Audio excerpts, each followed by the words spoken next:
না যে কতটা দূরে এগিয়েছো, তাহলে আবার পিছিয়ে পড়বে। তুমি যা চিন্তা করবে তাই হবে। তুমি যদি নিজেকে দুর্বল মনে করো তাহলে দুর্বল হয়ে যাবে। তুমি যদি নিজেকে যোদ্ধা মনে করো তাহলে যোদ্ধাই হবে। খোঁজ নিয়ে দেখো কত সম্পর্ক ভেঙেছে রাগ ও জেদের কারণে। বহুরূপী মানুষের সর্বপ্রথম হাতিয়ার হলো মিথ্যা কথা বলতে বলতে কান্না করা। প্রথম বলবে যে মানুষটা আপনার জন্য সব ছেড়ে দেবে, সেই মানুষের দিন শেষে আপনাকে ছেড়ে চলে যাবে। অতিরিক্ত বুদ্ধিমানকে কখনো ভালোবাসবেন না, কারণ দিন শেষে তাদের ভালোবাসাকে মাথা দিয়ে মাপার চেষ্টা করে। শুধু অ্যালার্জি হলে মানুষের চুলকায় না, আপনি ভালো আছেন শুনলেও অনেক মানুষের চুলকায়। সামান্য ভুলের কারণে ছেড়ে না যেয়ে ভুল শুধরে পাশে থাকা যায় না।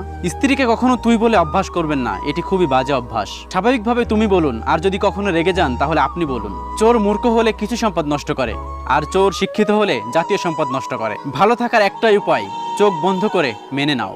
মনে রাখবেন আজই আগামীকাল, যাকে নিয়ে আপনি গতকাল চিন্তিত ছিলেন। নিজেই তো নিজের মনের মতো হতে পারলাম না, অন্যের মনের মতো হব কিভাবে? কেউ যদি তোমাকে ভালো না বলে এতে মন খারাপ করার কিছু নেই, কারণ এক জীবনে সবাই